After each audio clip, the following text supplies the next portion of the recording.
Hello everyone, welcome to a new lesson, Aunt Jennifer's Tiger by Adrian Rich. This is the last poem in your syllabus. It will be covered in two videos. In this video, we are giving you the line by line explanation. Moving on. Aunt Jennifer's Tiger. Now, what is this poem about? Before we begin, let's examine. The poem addresses the constraints of the married life of woman experiences, and also a strong resistance to gendered racism and militarism that echoes throughout the poem. So, let's begin. Line 1 and 2. Aunt Jennifer's tigers prance across a screen, bright topaz denizens of a world of green. The poem opens with a vibrant imagery describing the tigers pictured in Aunt Jennifer's craft work.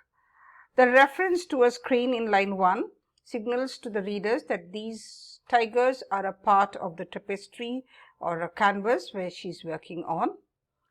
The words used to describe the tigers establishes them as bold and confident. They are bright and colored. Topaz, a translucent yellow hue associated with the gemstone of the name topaz. The tigers associating with a glittering precious stone gives them value. So the use of the verb prance suggests light-hearted, proud, springing action. The wildcats simply walk. The vivid imagery continues as topaz. So we see what it means that Aunt Jennifer is an old lady who is embroidering. She is doing a needlework tapestry, and of all the things, she is embroidering tigers across. She could have had some other objects of nature. However, she chooses tigers. Later in the poem, we will see that why has she chosen tigers. The use of the possessive case Aunt Jennifer's tigers reminds the reader that tigers would not exist without Aunt Jennifer. She has made the world of green, and these proud creatures prance through, putting her in the role of godlike creator. Although the poem goes on to describe Aunt Jennifer as an anxious, terrified woman.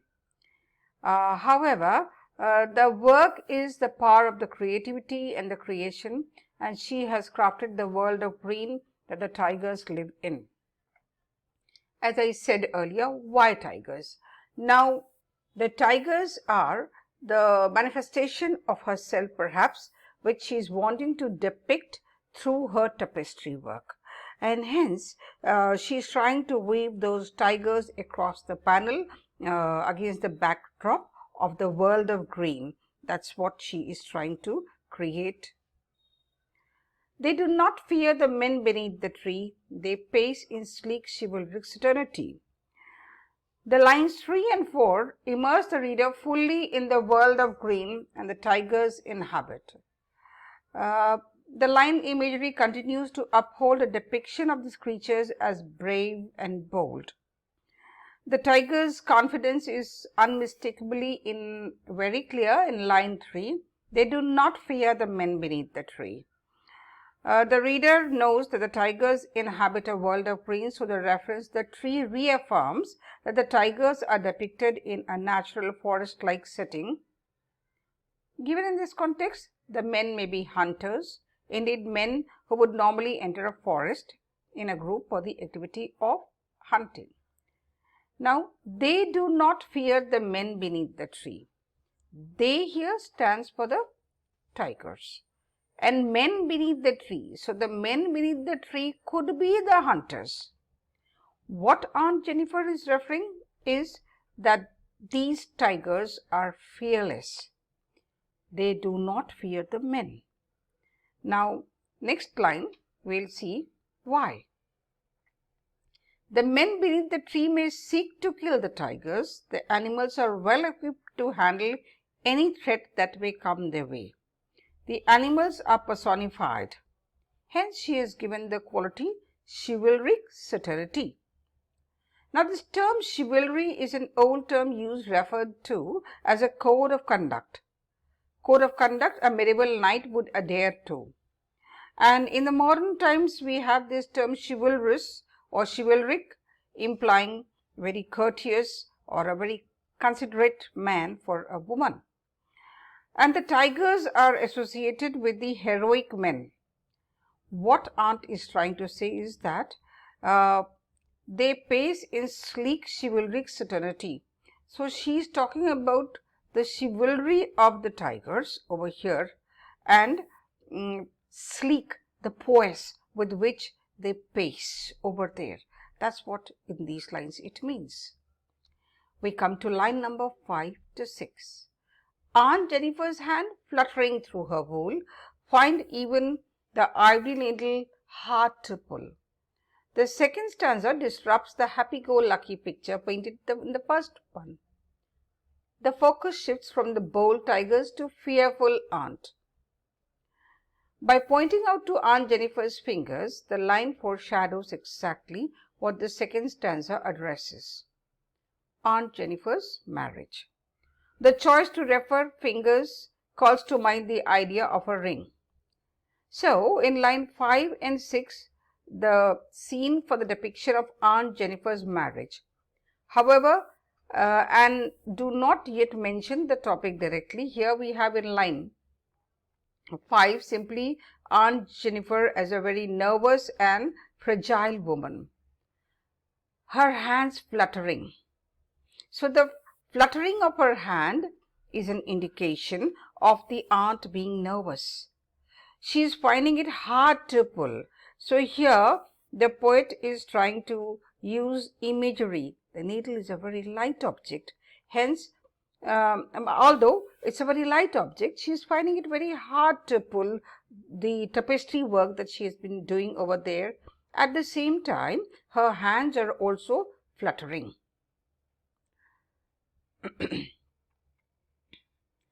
The imagery of Aunt Jennifer's hand further supports the conception as a woman who is not only nervous but also weak. Even the weight of a small ivory needle is too much for her, as she finds it hard to pull through the wool of a tapestry. Ironically, while engaging in a traditionally female pastime, Aunt Jennifer is creating a world that challenges a patriarchal system, a world in which free tigers roam unafraid of men.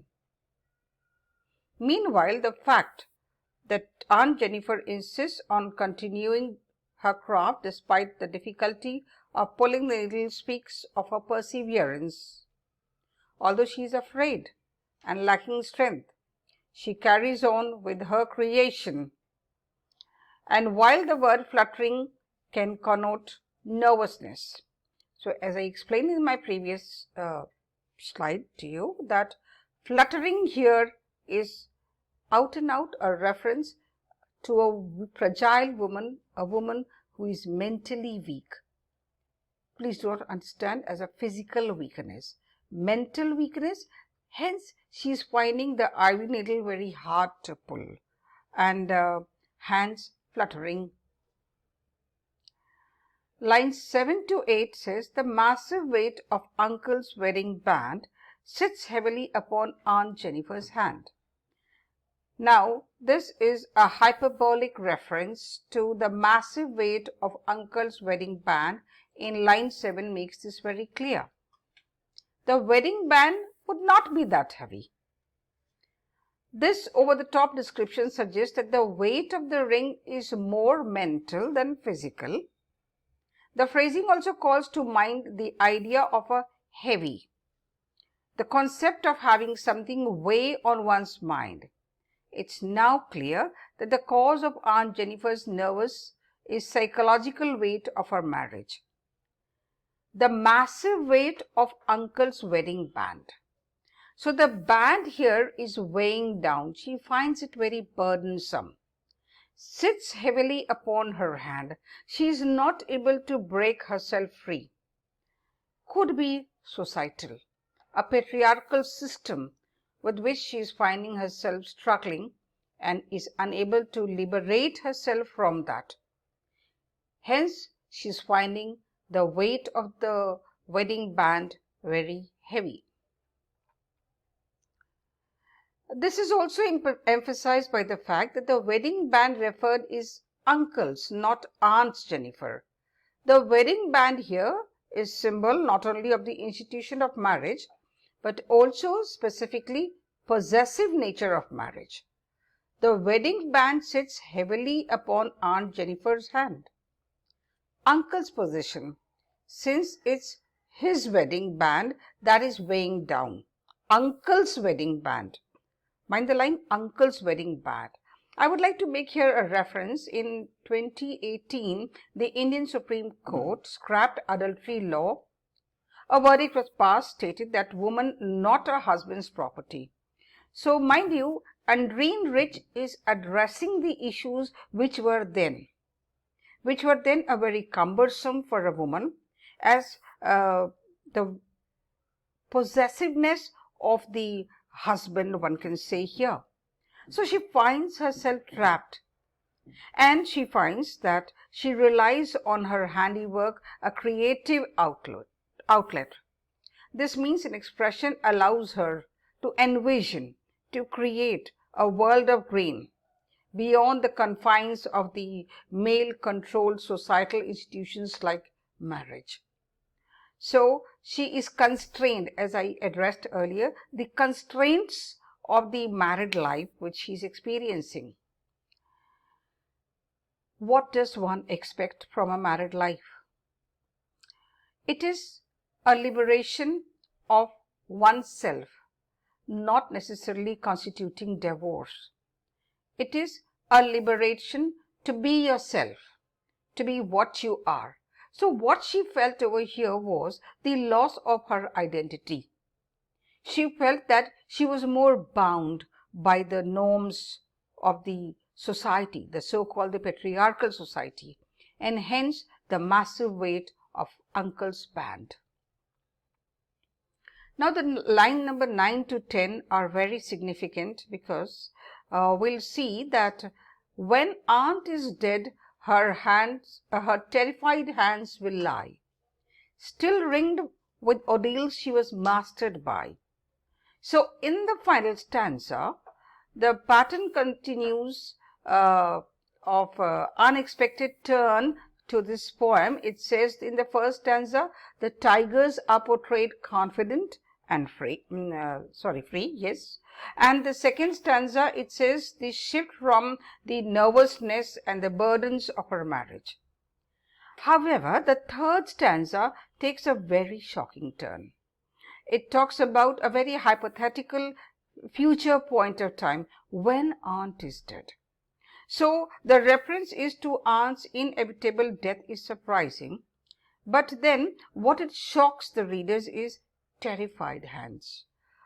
Why terrified? Because it is talking about the nervousness, hinting at a scared state which has now escalated to death. She wouldn't be free from that nervousness, and hence she is no more now. However, the hands will still be ringed. The metaphor here, ringed with ordeal, shows that Aunt Jennifer has not escaped the burdens of her relationship. Something is ringed by another thing. It's surrounded, implying lack of escape. So Aunt Jennifer fails to escape her marriage. She never attains freedom but dies a married woman. She may even be buried in her wedding ring, symbolizing her ongoing subservience to uncle even after death. In this case, her hands are literally, not only metaphorically, ringed with ordeals. So, as it explains over here, that she would not be, as I said, liberated from this fact that the ordeals that she was ringed by. So she finds no escape. There is no respite to her burdensome and cumbersome life. The tigers in the panel that she made will go on prancing, proud and unafraid. This phrase, tigers in the panel, speaks to the sustainable nature of the work of art. Not only does she create images that show wild animals free from the influence of men or man-made concepts like marriage. She creates images that will outlast any man. An artwork like tapestry panel will last beyond any man, woman or marriage. The phrase then we have that she made again calls the readers to the attention the fact that Aunt Jennifer is the one who has created. And it reveals another major theme of the poem, creative expression and personal freedom.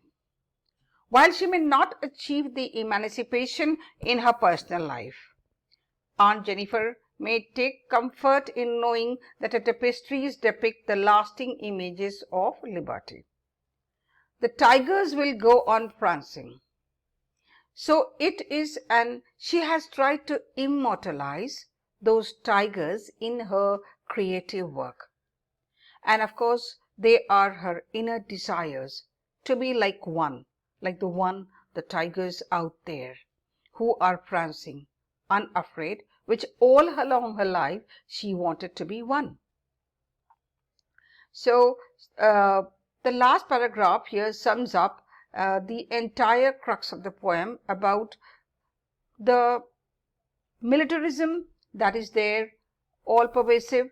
It also talks about the gendered racism which is there. So that's all the poem Aunt Jennifer's Tigers. Thank you. We'll be continuing in video 2.